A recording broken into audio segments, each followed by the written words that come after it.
Hey, what's going on, everybody? Welcome back. It's Travis here with JT Wealth. To celebrate the new year, I wanted to start off my first video of 2022 with a dividend series update video. And now, if you're not familiar with the dividend series that I put together, it actually started with Julie a long time ago, maybe about a year or so ago. But anyway, what it does is it shows you how at $50 a week, for about 25 years, you can set yourself up to receive $2,000 a month in dividend payments for the rest of your life without doing a whole lot of work. So that's the focus of today's video. Let's get into it.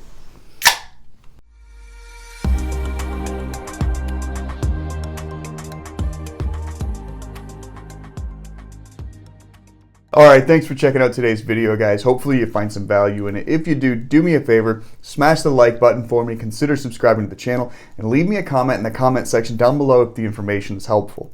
We're going to go over what a dividend is for some of you who may be brand new to the channel. Then we're going to show you guys exactly how we set up this specific plan to make $2,000 a month off dividends alone at only $50 a week. Then we'll show you where the portfolio, which is in M1 Finance, sits currently, where it was a year ago today, and exactly how we expect to continue going forward with the 12 different stocks we have in that dividend portfolio. And of course, we never expect you guys to only believe what we say in these videos or how our portfolio is doing. So at the end of the video, I have some information for you guys from other people, financial analysts, showcasing the differences between Dividend Kings, Dividend Aristocrats, and the S&P 500 as it relates to 70, even 100 years of actual data being pulled from all of that type of information. So it's going to really help you guys understand how dividends can be extremely beneficial in growing your portfolios. All right, so now that you know exactly what we're going to cover, let's jump right into what is a dividend.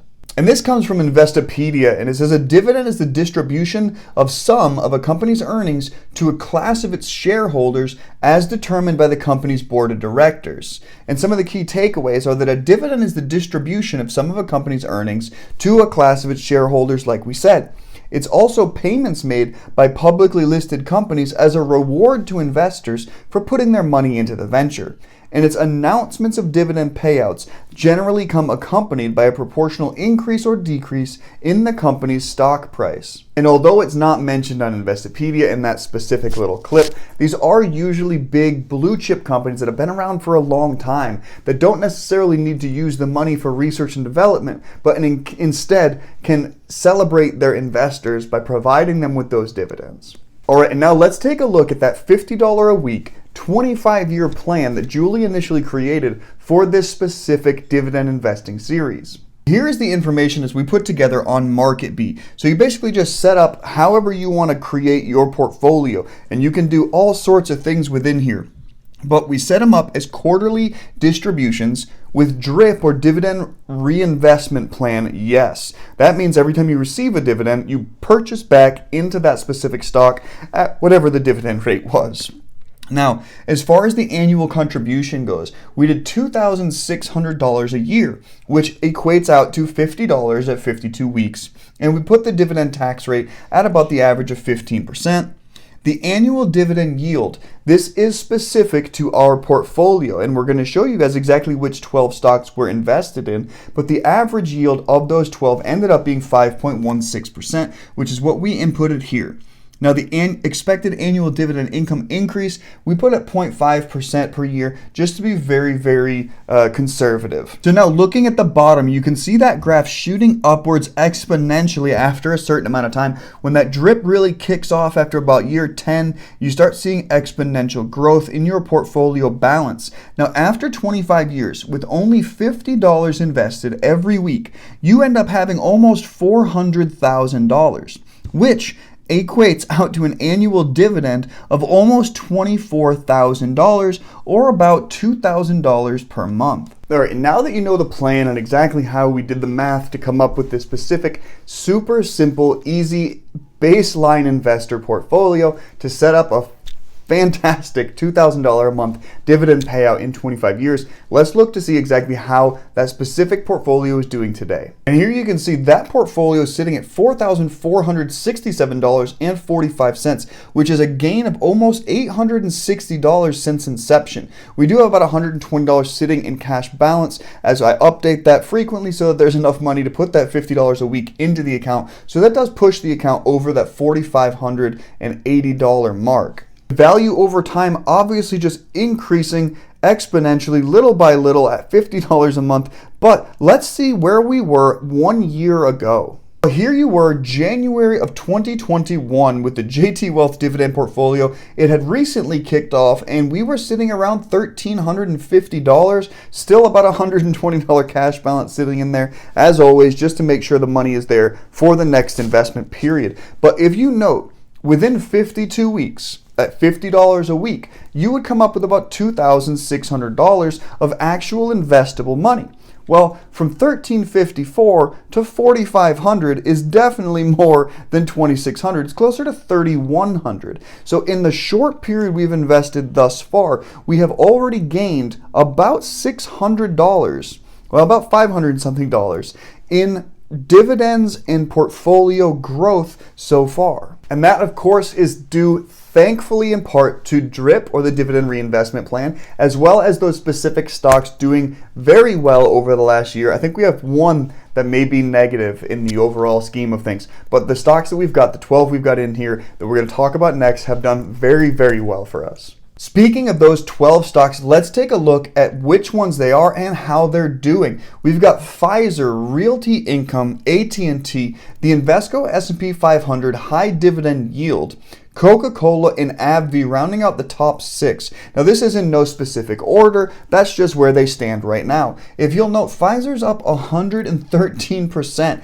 AT&T currently the only stock in the 12 that is down 15.83%, but the growth pattern for most of these stocks is in excess of what you would expect from the S&P 500. The back half, 6 to 12, includes Cisco, Walgreens, Shaw Communications, 3M, JP Morgan Chase, and Navient. And obviously here again you can see fantastic growth up to and including Shaw at almost 100%, and Navient, the number one growth that I have seen so far from these 12 stocks, at 185%, which luckily makes up for 3M coming in at only 1% growth. All right, but at the beginning of the video, I mentioned showing you guys exactly how Dividend Kings and Dividend Aristocrats have compared to the S&P 500 over a long period of time, so that you're not just looking at the information I'm giving you, but information that's been provided from other articles and financial sources as well, so that you can compare the two. And here's a chart for you guys that shows the Dividend Kings versus the S&P 500. Should you have invested $100,000 in each at the start of 1991? Now, as you can tell, the Dividend Kings has extremely outperformed the S&P 500 over the same time frame. And guys, that's because of those dividends being reinvested. These aren't huge tech companies, right? These are not the companies like Tesla, etc. Tesla falls in the S&P 500 now, but even that's brand new. Dividend Kings make exceptional gains because of compounding interest and dividends reinvested. But there's also the Dividend Aristocrats, right? The group just below Dividend Kings. Even that group has crushed the S&P 500 since 1989. Now, if you put the exact same amount of money in the Dividend Aristocrats in blue, vice the S&P 500 in red, this is what you would be seeing, right? 1,494% growth from 1989 to 2014. I believe this was actually through 2019, but I'm not sure, so we'll run with 2014.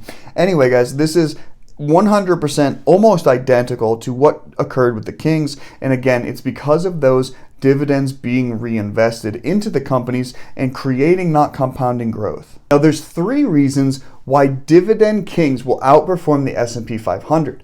Now, the first is that Dividend Kings historically have a lower number of years with negative returns. The second reason is that the Dividend Kings, compared to the S&P 500's worst years, are significantly different, and I mean less than half. The Dividend Kings have about a 17.6% worse year as far as negative returns go.